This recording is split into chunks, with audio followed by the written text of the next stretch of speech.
नमस्कार, मैं त्रिभुवन पाल आज जीवन के महत्व के विषय में बताने जा रहा हूं कि मनुष्य का जीवन कैसे है।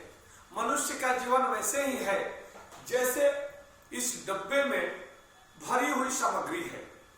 जब इसके अंदर की सामग्री खत्म हो जाती है तब हम इस डब्बे को क्या रखते हैं? नहीं, इस डब्बे को हम फेंक देते हैं क्योंकि इस डब्बे की उपयोगिता खत्म हो जाती है जबकि इसके अंदर की सामग्री खत्म हो जाती है। उसी तरह से मनुष्य का जीवन भी है।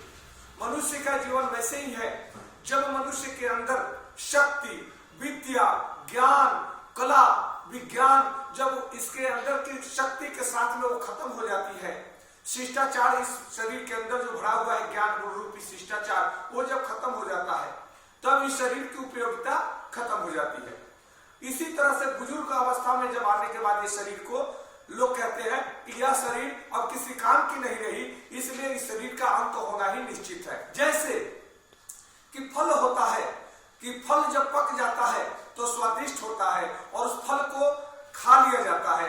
कुछ अगर उसका उपयोग हम नहीं करते हैं तो वही फल, उस फल में होता क्या है कि कीड़े लग जाते हैं। वह फल फिर पकने के बाद सड़ जाता है और सड़ जाने के बाद वो डिस्ट्रॉय होता है, बदबू देता है, इधर से उधर गंदगी फैलाता है। उसी तरह से मनुष्य का ये शरीर भी है कि यह शरीर अगर उपयोग में नहीं आता है, इस शरीर की उपयोगिता जब खत्म हो जाती है तब इस शरीर की आवश्यकता इस संसार में खत्म हो जाती है। इसलिए हमें अपने शक्ति के साथ में योग, प्राणायाम और ध्यान के माध्यम से ज्ञान विज्ञान को अर्जित करके, कला और संस्कार को अर्जित करके हमें व्यवहार इतना बेहतर करना चाहिए कि हमारे समाज में हमारी उपयोगिता बनी रहे।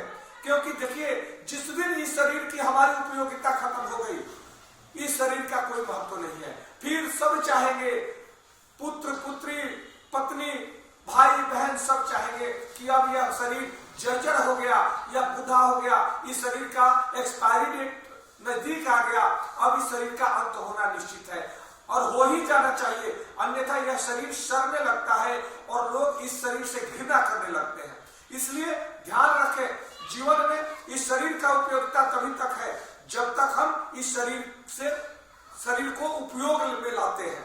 जब तक इस शरीर से हम लोगों की सेवा, उपकार, दया, क्षमा, प्रेम, श्रद्धा रखते हैं तब तक ये शरीर की उपयोगिता है, अन्यथा इस शरीर की कोई उपयोगिता नहीं है। नमस्कार, धन्यवाद।